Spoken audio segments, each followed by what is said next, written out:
The rain was pouring down the night my own father threw my suitcase onto the wet driveway, looking at me like I was nothing but trash. My brother, Lucas, stood right behind him, a smug, victorious grin plastered across his face as he held up the silver necklace he claimed I stole. My mother wouldn't even look me in the eye. They called me a liar, a thief, and an ungrateful daughter, telling me to leave and never come back. What none of them realized in that moment of absolute betrayal was that I wasn't just a family member they could discard. I was the sole financial pillar keeping our family afloat. Before we dive into how their world completely crumbled the second I walked away, let me know in the comments where you are watching this story from so I can see how far our community reaches. My name is Melissa, and at 27 years old, I finally learned what it feels like to have the rug pulled completely out from under your life. As a corporate accountant, my entire world revolves around numbers, balances, and hard data. Numbers don't lie, but unfortunately, the people I called my family did. Growing up, the dynamic in our household was always painfully clear.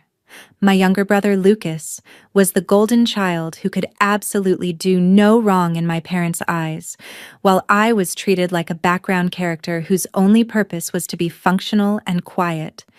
But there was a massive secret holding our fragile family dynamic together. One that I kept completely to myself to protect my parents' fragile pride. For the past 2 years, our family had been drowning financially, a reality my parents were completely blind to. Through a private arrangement with the bank, I was secretly paying off the household's overdue mortgage and utility bills directly from my personal savings account. On top of that, Lucas wasn't attending his expensive university on a prestigious scholarship like he proudly bragged to his friends. I was the one paying his hefty tuition fees every single semester. My parents genuinely believed their finances were magically sorting themselves out, completely unaware that I was the sole financial pillar preventing our entire lives from collapsing into foreclosure.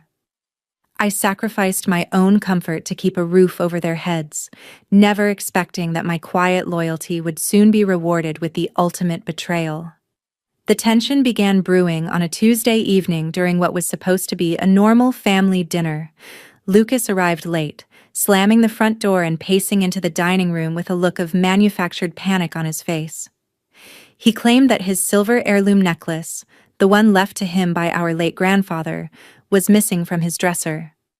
My mother gasped, immediately comforting him, while my father slammed his fork down, demanding to know who had been in Lucas's room. Before anyone could even think, Lucas pointed a finger directly at me, claiming he had seen me sneaking out of his hallway earlier that afternoon. I sat there frozen, completely stunned by the sheer absurdity of the accusation. I told him he was being ridiculous and that I hadn't been anywhere near his room, but Lucas didn't back down. He pulled out his phone, claiming he had an exchange of text messages with a friend who supposedly saw me trying to appraise a similar piece of jewelry online. It was a completely fabricated, malicious setup designed to corner me in front of our parents. Instead of looking for the misplaced item or asking logical questions, my parents instantly fell for his theatrical performance. My mother looked at me with deep disappointment, while my father's face flushed with an angry crimson. They didn't see a daughter who worked tirelessly to keep their lives afloat. They saw a thief. Lucas looked at me over my mother's shoulder, his eyes gleaming with malicious satisfaction as he realized his lie had worked perfectly, completely shifting the entire household's energy against me within a matter of minutes. The storm inside the house was far worse than the one raging outside. I stood in the center of the living room, completely defenseless, as my parents' faces twisted into masks of pure disgust. Lucas stood right beside them, crossing his arms with a smug, self-satisfied smirk that made my stomach turn. I begged them to listen to logic, explaining that I had absolutely no reason to take a piece of jewelry, let alone something that belonged to our grandfather. But my words meant nothing to them.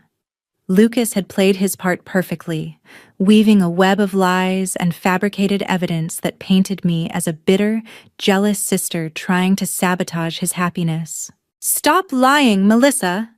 my father roared, his voice shaking the very walls of the home I had sacrificed everything to protect. He stepped toward me, pointing a trembling finger directly at my face, calling me a pathological liar and a thief. My mother stood in the background, refusing to even look at me, her silence cutting deeper than any of my father's harsh words. Before I could say another word, my father marched down the hallway, grabbed my suitcase from the closet, and began violently throwing my clothes inside. He marched back to the living room, slammed the suitcase at my feet, and demanded that I hand over my house keys immediately. They told me that an ungrateful, dishonest criminal had no place under their roof and ordered me to leave and never come back. Tears streamed down my face as I unhooked my key from the ring and dropped it onto the coffee table. As I pulled my bag out into the pouring rain, I caught one last glimpse of Lucas smiling victoriously, completely unaware that his greed had just cost them everything. The rain beat heavily against the window of the cramped, dimly lit motel room I had managed to book at the last minute. I sat on the edge of the stiff bed, my hands still shaking from the humiliation of being cast out like a criminal by my own flesh and blood. For hours, the overwhelming sadness consumed me, but as the night wore on, the tears stopped, and a cold, sharp clarity began to take root in my mind. I looked at my reflection in the cheap motel mirror and realized how incredibly foolish I had been. I had spent years sacrificing my own financial security, my youth, and my peace of mind to protect a family that didn't hesitate for a single second to destroy my reputation over a malicious lie. Opening my laptop, the glow of the screen illuminated the dark room as I logged into my primary banking portals. I stared at the automated direct debit transfers, the ones that quietly went out every single month to keep our family afloat. With a few deliberate clicks, I deleted the recurring tuition payment for Lucas's upcoming semester, leaving his university account completely empty. Next, I navigated to the utility and mortgage management console and severed the private billing agreement I had established with the bank. I systematically unlinked my personal savings account from the household bills, ensuring that the very next time a payment was due, it would land squarely on my parents' shoulders. They wanted to believe that Lucas was their golden future, and that I was a disposable liar who deserved to be thrown out into the street. Now, it was time to let them face their reality completely unprotected. 3 weeks passed in absolute silence, and during that time, the invisible foundation holding my family's lives together completely crumbled. The first disaster struck Lucas at his university. He was casually walking to his morning lecture when he received an urgent notification from the financial services office stating that his enrollment was being placed on an immediate administrative hold due to a completely defaulted tuition balance. Panic-stricken and unable to understand how his supposed scholarship had vanished, he tried to scramble for answers, only to find out there was no record of any financial aid. At the exact same time, a cold wave of reality hit our family home. My parents opened the morning mail to find a stack of final warning notices from both the utility companies and the mortgage bank, threatening immediate foreclosure and service disconnection within days. They were utterly bewildered, having spent the last 2 years completely oblivious to the true cost of their lifestyle. The false sense of security I had built for them evaporated overnight, leaving them facing an overwhelming financial deficit they had no means of paying off. It didn't take them long to realize that the sudden financial collapse aligned perfectly with the day they kicked me out. My phone began buzzing relentlessly on my desk, displaying a barrage of frantic incoming calls and texts from my mother and father. They weren't calling to apologize for their cruelty or to admit they were wrong. They were demanding that I pick up, come back home immediately, and fix the banking error that was ruining their lives. I simply watched the screen light up, letting every single call go straight to voicemail. The desperation finally drove them to ambush me at my office building 3 days later. As I walked out into the lobby, I found my parents and Lucas waiting near the reception desk, their faces haggard and worn from weeks of sleepless nights. My father stepped forward, his previous arrogance completely gone, replaced by a trembling, urgent plea for me to help them save the house. Lucas stood silently behind him, looking terrified as his comfortable world collapsed around him.